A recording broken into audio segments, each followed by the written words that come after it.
Hello everyone. UK Marathi story वर्ल्डमध्ये तुम्हा सर्वांचं मनपूर्वक स्वागत आहे. कथा आवडत असल्यास कथेला लाईक करा, कमेंट सेक्शनमध्ये जाऊन स्वाईप करून हाईप बटन दाबा, कथा शेअर करा आणि चॅनलला नक्की सबस्क्राईब करा. ध्यास हो तुझा भाग 5. रात्री जेवण झाल्यावर काम आवरून भूमी रूममध्ये आली तर भारत जणू तिची वाटच बघत होता. ती येताच त्याने दरवाजा लावून घेतले आणि भूमीला मिठीत गच्च आवडले. भूमी अगदी शांत त्याच्या मिठीत होती. आईचे शब्द अजूनही तिच्या कानात घुमत होते. भारत त्याच्याच धुंदीत भूमीला जवळ करत होता तर भूमी पुतळ्यासारखी बेडवर पडून होती. भारत त्याच्या मनासारखे करून भूमीच्या दूर झाला तसे भूमी झोपी गेली. सकाळी लवकरच तिला जाग आली. भारतच्या मिठीत विसावलेली तिने तिच्या पोटावरचे भारतचे हात बाजूला सारले आणि रूमच्या बाहेर पडली. बाहेर अजूनही थोडा अंधार पसरलेला होता. ती फ्रेश झाली आणि लगेच मागच्या दारातून गोठ्याकडे गेली तर बबिता गुरांना गोठ्यातून काढून बाहेर मोकळ्या हवेत बांधत होत्या. त्यांनी तिरक्या नजरेने भूमीला पाहिले पण काही बोलल्या नाहीत. भूमीने खराटा घेतला आणि गोठा झाडू लागली. तोपर्यंत आईने धार काढायची तयारी केली होती. आई, मला हे सांगा, धार कसे काढायची? भूमी मान खाली घालून बबिताच्या पुढ्यात उभी झाली. आधी गाईला मायेने कुरवाड, तिच्यासोबत बोल आणि मी करते तसं बघून धार काढण्याचा प्रयत्न कर. बबिता जराशा वृक्षस्वरात बोलल्या. आईने सांगितल्याप्रमाणे भूमीने एका गायीजवळ गेली पण ती भूमीला बघताच थोडीशी हायपर झाली. ती तिचे शिंग मारण्याचा प्रयत्न करत होती तर एका जागेवरही उभी राहत नव्हती. भूमीने आधी गाईला खायला हिरवेगार गवत दिले, मग जरा भीत गाईच्या पाठीवरून हात फिरवायला सुरुवात केली. मग आई जसे करतात तसे तिला कुरवाडू लागली, प्रेमाने बोलू लागली. तसे गाय शांत होऊन एका जागेवर उभी झाली. भूमीने बसायला पाठ घेतले आणि एक भांडं घेऊन ती धार काढू लागली. तिला ते काम आवडून गेले. ओठावर हलकेच हसू फुलले. भूमीने गायीसोबत बोलत बोलत धार काढून घेतले. मग तिच्या वासराला तिच्याजवळ सोडले तसे ते वासरू त्याच्या आईचे दूध पिऊ लागला. भूमी हसतच त्यांना बघायला लागली. सगळ्या गुरांना खायला घालून तिने घरातील कामं उरकून घेतले. चहाची वेळ झाली तसे सगळे हॉलमध्ये बसले. भूमीने मूकपणे सगळ्यांना चहा दिला. भारत तिलाच बघत होता. आज भूमी काहीशी बदललेली दिसत होती पण आईबाबासमोर तो काही बोलूही शकत नव्हता. दुपारची कामं आवरली पण नेहमीप्रमाणे भूमी रूममध्ये गेली नाही. भारत तिची वाट बघत होता. ही अजून आली कशी नाही? भारतने घड्याळात वेळ पाहिली. दुपारचे 2 वाजून गेले. भूमी, भारतने तिला हाक मारली. तसे आईसोबत मिळून तांदूळ साफ करत असलेल्या भूमीने घाबरून आईला पाहिले. त्यांच्या डोळ्यातील राग बघून भूमीने नजर झुकवली. जा बघ जरा त्याला काय हवंय, बबिता बोलल्या. तशी भूमी लगबगीने आत आली. काही हवं होते का? भूमी चुडबुड करत दारातच उभी राहिली. दरवाजा लावून घे. तिला बघताच कपाडावर आठ्या पाडून भारत बोलला.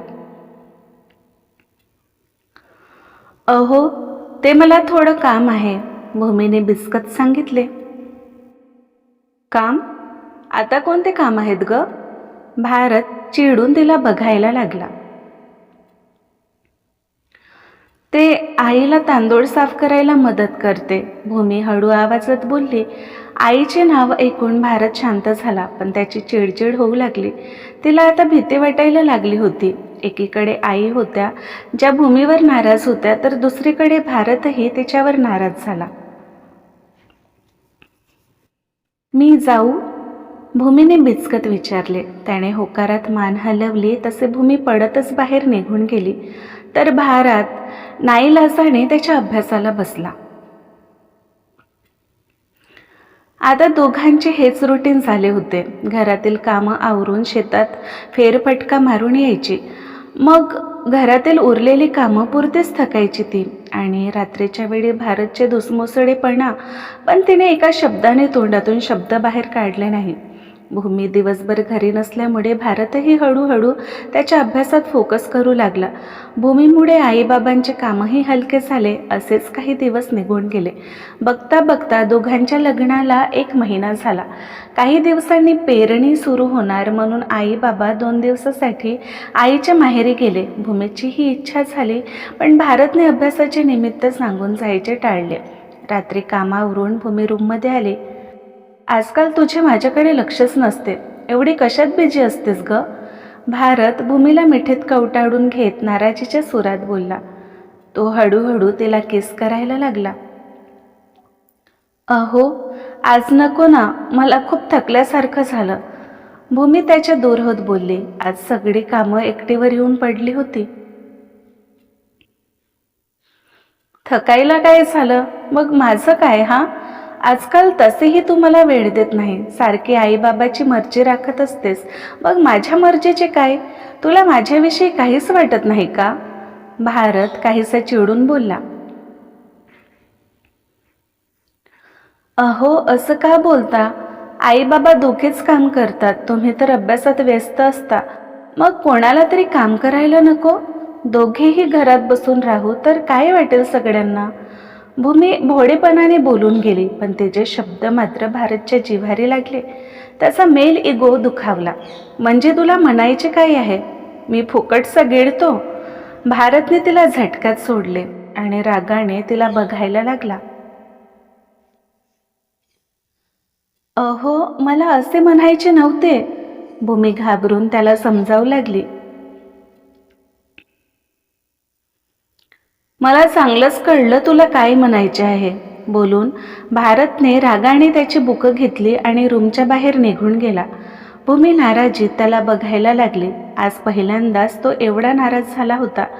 पण तीही तर माणूस होती. सकाळी उठल्यापासून घरातील कामं, मग शेतातील कामं, एखाद्या जनावरासारखे ती फक्त राब राबायची.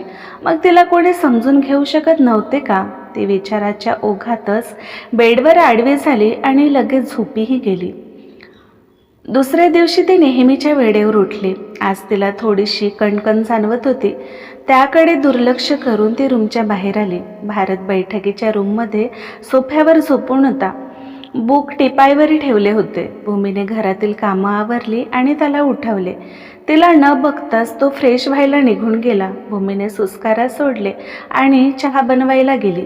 तेव्हाच भंगारवाल्याचा आवाज कानावर पडला.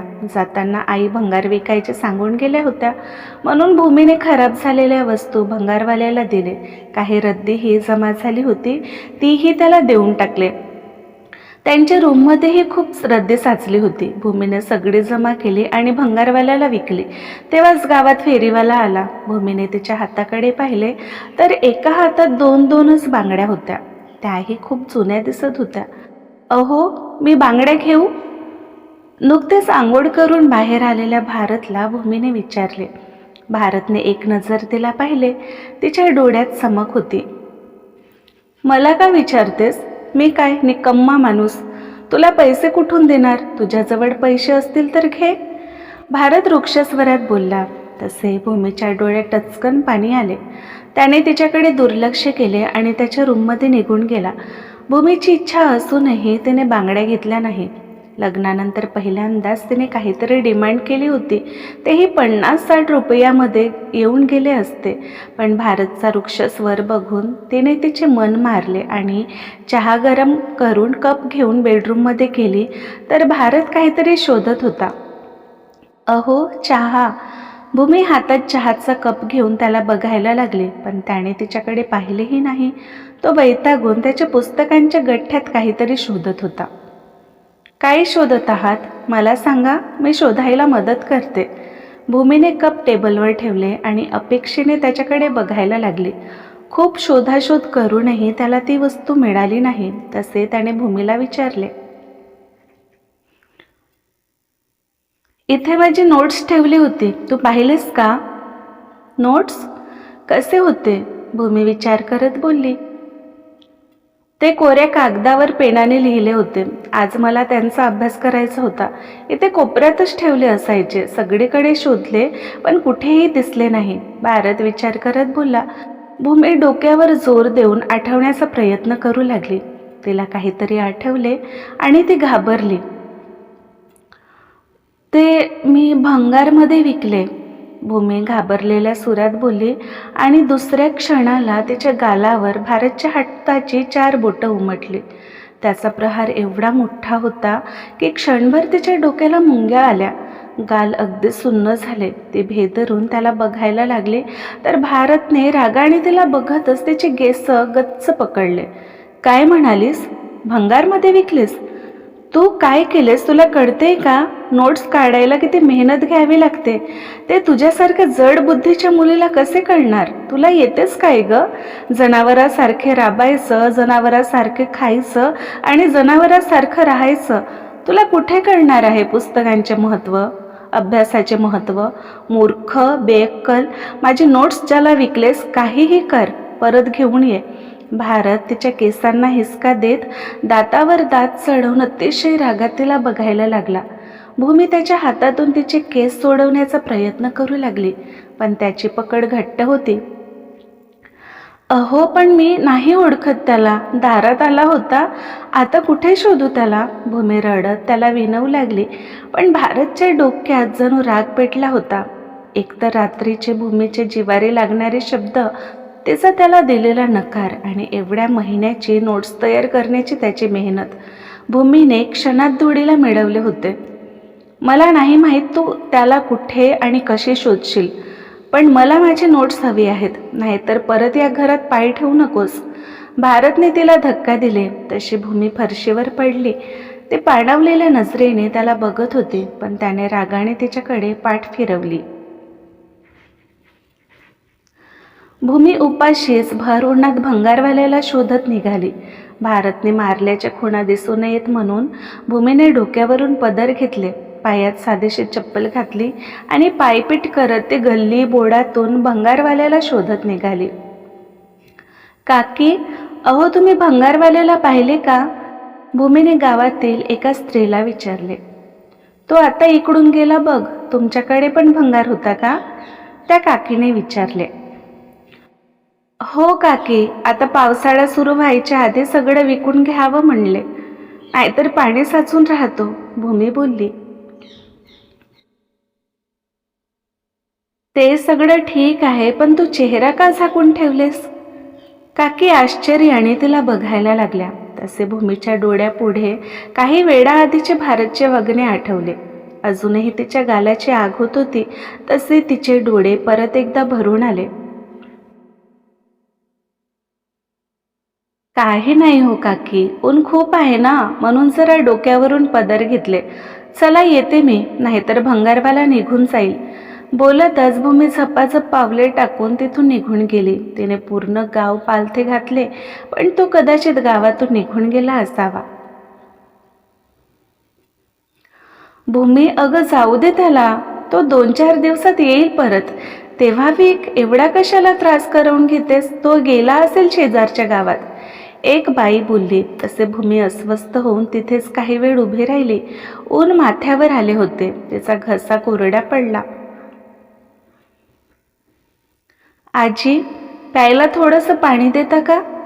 भूमी केविलवाणा त्या स्त्रीला बघून बोलली. त्या स्त्रीने भूमीला बसायला खुर्ची दिली आणि आत निघून गेली. भूमीने तिच्या पदराने चेहऱ्यावरचा घाम टिपून घेतला आणि विचार करू लागली.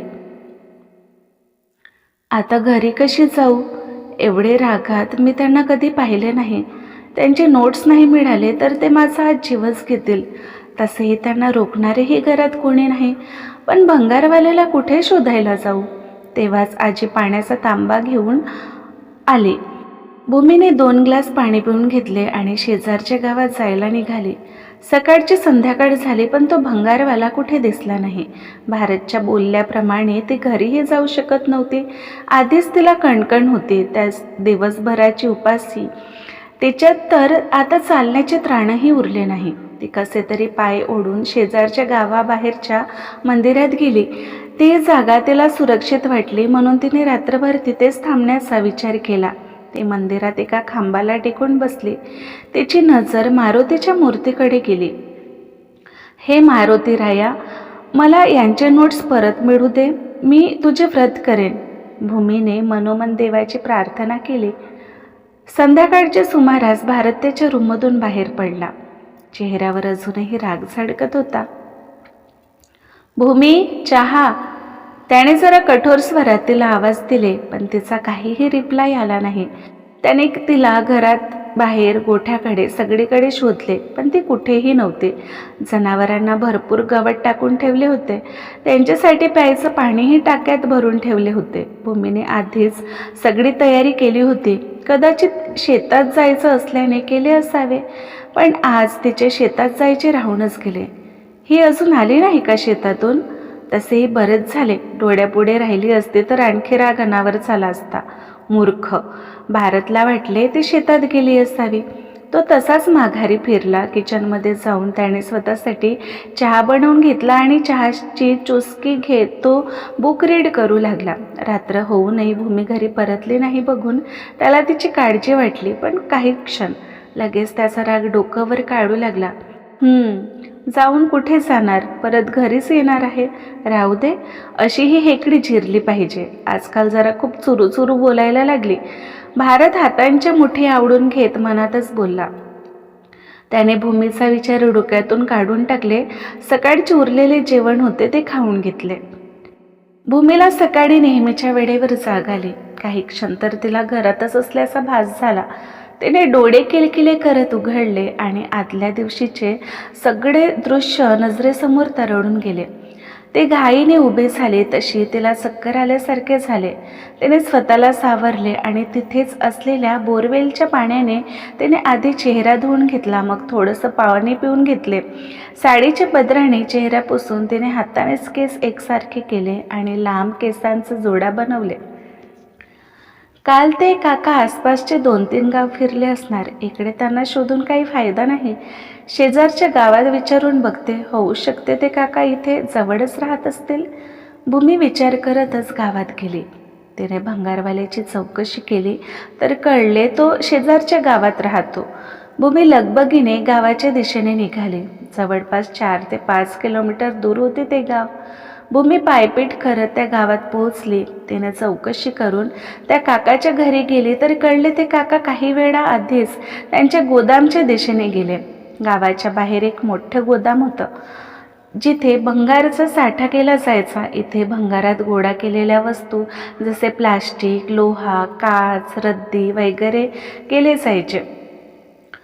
गोदामचा मालक तालुक्याला राहायचा. भूमी भंगारवाल्याच्या मुलाला सोबत घेऊन गोदामच्या दिशेने निघाली.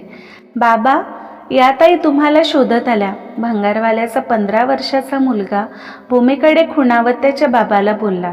ते अनोळखी नजरेने भूमीला बघायला लागले. काका, मी हिरगाववरून आले. मी काल तुमच्याकडे भंगारे विकले होते, त्यात काही महत्त्वाचे कागद आले. ते मला परत हवं आहे. मी रद्दीमध्ये माझे कागद शोधू शकते का? भूमी केविलवाणा त्यांना बघायला लागली. तिचे डोळेही पाणावले होते. काकाला भूमीची अवस्था बघून झाली नाही. पण पोरी, इथे रद्दीचा ढीग आहे, त्यात तुझे कागद कसे शोधणार? काका बोलले. मी शोधते, फक्त रद्दी कुठे ठेवली ते दाखवा. तुमचे खूप उपकार होतील. भूमी हात जोडून बोलली.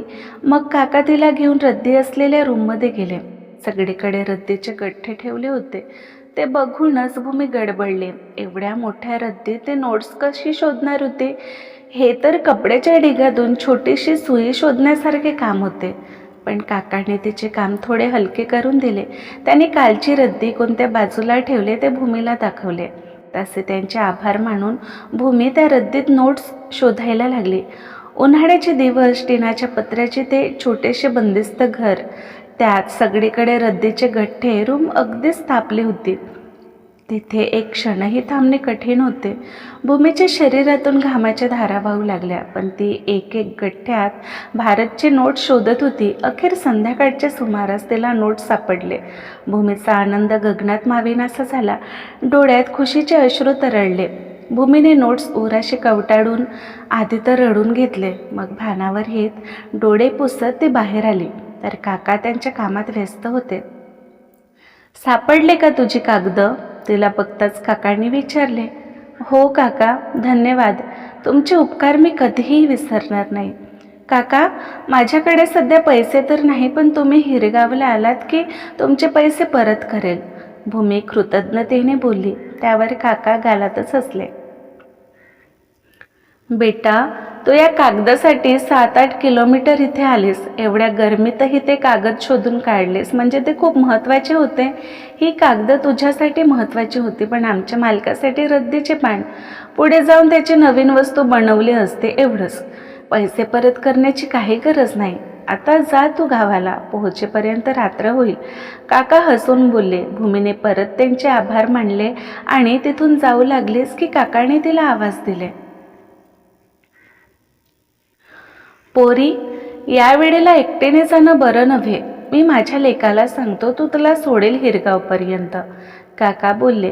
भूमीला नकार द्यायचे होते, पण तिच्यात चालण्याचे खरंच त्राण उरले नव्हते. मनात नसूनही मग तिने होकार भरला. काकाने त्यांच्या मुलाला सांगितले तसे त्याने भूमीला सायकलने तिच्या गावाला सोडले. नोट्स बघून हे खूप खुश होतील, विचार करतच भूमी झपाझप पावले टाकून घराच्या दिशेने निघाली. दिवे लागणीची वेळ झाली होती. 2 दिवसापासून भूमीचा काही पत्ता नाही, म्हणून भारत कधी नव्हे ते आज शेतावर गेला. पण ती तिथे नसल्याचे मजुरांकडून कळले. त्याला आता भूमीचा खूप राग येऊ लागला. मला न सांगता कुठे गेली ही आणि कोणासोबत? चूक तर तिचीच होती. मग रागात माझा हात उठला म्हणून कोणी घर सोडून जातो का? नुसते डोक्याला ताप. साधे सरळ आयुष्य माझे हिच्यामुळे पूर्ण विस्कळीत झाले. मला कोणती दुर्बुद्धी सुचली आणि या मंदबुद्धीसोबत लग्न केले. भारत बडबड करू लागला. तेव्हाच भूमीचा हसरा आवाज कानावर पडला. अहो, त्याने वळून तिच्याकडे पाहिले. तिला दारात उभे बघून त्याचा राग अणावर झाला. आता कशाला आलीस? जिथे गेली होतीस तिथेच कायमची राहायची होतीस. तुला मी बोलवायला आलो नव्हतो. तिला बघताच भारत चिडून बोलला. तसे भूमीचा चेहरा उतरला. डोळेही भरून आले. तुमची नोट्स. भूमीने नोट्स त्याच्या पुढ्यात पकडले. भारत आश्चर्याने तिला बघायला लागला. त्याने तिच्या हातातून नोट्स ओढून घेतले आणि साडू लागला तसे त्याच्या डोळ्यात चमक आली. हे तू कुठून शोधून आणलेस? त्याने आश्चर्याने तिच्याकडे पाहिले. पण हे काय? भूमी जमिनीवर बेशुद्ध पडली होती. क्रमशः. तर आजचा भाग कसा वाटला कमेंटमध्ये नक्की सांगा. लवकरच भेटू पुढील भागात. नमस्कार.